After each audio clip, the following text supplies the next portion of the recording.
ఈ వేదిక నుంచి నేను ఒకటే ఒక మాట చెప్తా ఉన్నా. ఈ ఉమ్మడి నల్గొండ జిల్లాలో 2 పార్లమెంట్ సెగ్మెంట్ ఉంటే ఈ నల్గొండ జిల్లా పార్లమెంట్ సెగ్మెంట్ లో తీర్మానం సర్వే చేసింది 3.5 లక్షల మెజార్టీతో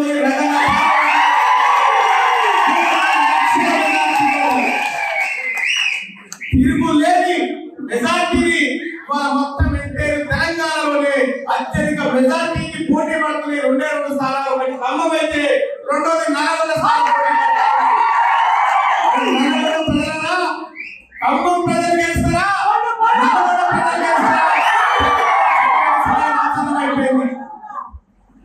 కేసీఆర్ పని తెలిసిపోయింది. చాలా మంది ఎన్నో పాలకొండ కాడ మిర్చి బజ్జీలు అప్పుడు మిర్చి బజ్జీలు తినేటోళ్ళు ప్రగతి భవన్ కాడికి పోయి నీ దండం పెడతా సార్ ఒకసారి మాత్రం మాట్లాడు సార్ అంటే మాట్లాడలే. ఏమైంది ఆఖరికి మీరంతా దెబ్బ కొడితే సారే మిర్చి బండి కాడికి వచ్చి కూర్చున్నాడు. కాబట్టి తెలంగాణ రాష్ట్రంలో ప్రజలకు న్యాయం చేసే పార్టీ కాంగ్రెస్ పార్టీ, ప్రజలను ఆదుకునే పార్టీ కాంగ్రెస్ పార్టీ, ఉపాధి కరువు పని పెట్టింది కాంగ్రెస్ పార్టీ, సమాచార హక్కు చట్టం తీసుకొచ్చింది కాంగ్రెస్ పార్టీ, బ్యాంకులను జాతీయకరణ చేసింది కాంగ్రెస్ పార్టీ. ఇవాళ కాంగ్రెస్ పార్టీ మేనిఫెస్టో చూస్తే సోదరులారా, ఈ దేశానికి ఈ దేశ ప్రజలకు అప్పుడే పుట్టిన బిడ్డ దగ్గర నుంచి కాటికి కాలు కాపిన మనిషి దాకా ఏమేం పనులు చేయాలో ఒక సుదీర్ఘమైన ఆలోచనతో కాంగ్రెస్ పార్టీ ముందుకు వస్తా ఉంది. ఇక నరేంద్ర మోడీ గారు కేసీఆర్ గారి గురించి ఎంత తక్కువ మాట్లాడుతున్నాడు, టైం వేస్ట్ అయిపోయింది. ఇక నరేంద్ర మోడీ గారు 2014లో ఆయన చేతికి అధికారం ఇచ్చిన నాటికి పెట్రోల్ 63 రూపాయల లీటర్ ఆయన కంపెనీ చెప్పాయా, 63 ఏమన్నాడు 50 తెస్తా అని చెప్పాడు. 50 ఉందయ్యా పెట్రోల్ ధర 130 చేసిండు. డాలర్కు మనకు చాలా తేడా ఉంది అయ్యా, మన్మోహన్ గారు ఏం చేస్తున్నారని అడిగాడు. 63 రూపాయల కాడ అప్పచెప్పినాం, అది కూడా దీన్ని 50 లోపు చేస్తానని తీసుకుపోయి 20 చేసి ఉప్పు నింపకాయ ధర పెరిగింది.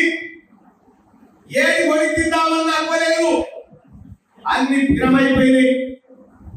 ఇక నోట్ల రద్దని పెట్టి నల్లధనం తీసుకొస్తా అని చెప్పి నల్లధనం తీసుకొస్తా నోట్లు రద్దు చేస్తే నల్లధనం ఎంత బయటికి వెళ్ళిందా అంటే 10,000 కోట్లు మాత్రమే రాలే. ఆగిపోయి తక్కువ పైసలన్నీ వచ్చినాయి. ఈ కొత్త నోట్లు ముద్రించినందుకు 12,500 కోట్లు అయింది. వీరికే 2,000 కోట్లు లాసు. నన్ను రాళ్ళతో కొట్టి సంవత్సరం చెప్పి ప్రతి ఖాతాలో 15 లక్షలు ఇస్తా అని చెప్పింది పేదోళ్ళకు. 15 పైసలే. మళ్ళా ఇప్పుడట 400 సీట్లు కావాలట సార్కు, 400 సీట్లు కావాలట నరేంద్ర మోడీ గారికి. ఎందుకంటే ఇప్పటిదాకా ఈ ఉన్నటువంటి హక్కులన్నీ తీసేస్తాడ. ఇప్పుడు మనం మాట్లాడే హక్కు ఉన్నదన్నగా ఏం చెప్తున్నాడు, 1 నేషన్ 1 ఎలక్షన్ అంటున్నాడు. కాదు, నరేంద్ర మోడీ గెలిస్తే 1 నేషన్ 0 ఎలక్షన్ అవుతుంది.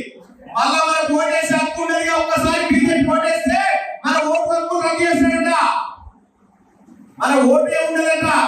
మన నాన్న ఓటే లేకపోతే ఇక మనకి మన హక్కు ఉంటుందా, నాయకుడిని మాట్లాడి ప్రశ్నించే హక్కు ఉంటుందా ఒకసారి అర్థం చేసుకోవాలి. ఇంకేం చెప్తున్నాడు నరేంద్ర మోడీ గారు, 4% రిజర్వేషన్ ముస్లింలకు ఉంది, ఆ ముస్లింల రిజర్వేషన్ తీసేసి బీసీలకు ఇస్తా అని చెప్తా ఉన్నారు. ఇప్పుడు బీసీలకు 25% రిజర్వేషన్ ఉంది. కర్మగారి నరేంద్ర మోడీ గారు ఆ 4% తీసుకొచ్చి బీసీలకు ఇస్తే 31 అవుతుంది. అవునా? కానీ మీ బిడ్డ రఘువీర్ రెడ్డి గెలిస్తే బీసీలకు 50% రిజర్వేషన్ వస్తుంది. 50 కావాలా 31 కావాలా మనమే తెలుసుకోవాల్సినటువంటి అవసరం ఉంది. 50% రిజర్వేషన్ మనం ఎంత జనాభాలో అంత ధర లెక్క పెట్టించే బాధ్యత నాదని ఆ తల్లి సోనియా గాంధీ బిడ్డ రాహుల్ గాంధీ గారు చెబుతున్నటువంటి మాట. ఎన్నడన్నా నరేంద్ర మోడీ గారి త్యాగం ఏమైనా ఉందా అన్నా? అలా మాత్రం ఏసిన కుర్తా మల్లయ్య కూడా 10 ఏళ్ల నుంచి పరిపాలన చేసింది. ఏసిన కుర్తా మల్లయ్యనే ప్రజలను పిచ్చగాలం చేసింది. కరోనా వస్తే లక్షలాది మంది బిడ్డలు రోడ్డు మీద పడి చచ్చిపోతా ఉంటే కనీసం అవకాశం పెట్టి ఈ పేద వర్గాలను ఆదుకోవాలని ఆలోచన చేయలేదు నరేంద్ర మోడీ గారు. ఆయనకు ఒకటే కావాలి, ఏంటి? రద్దు చేయాలి.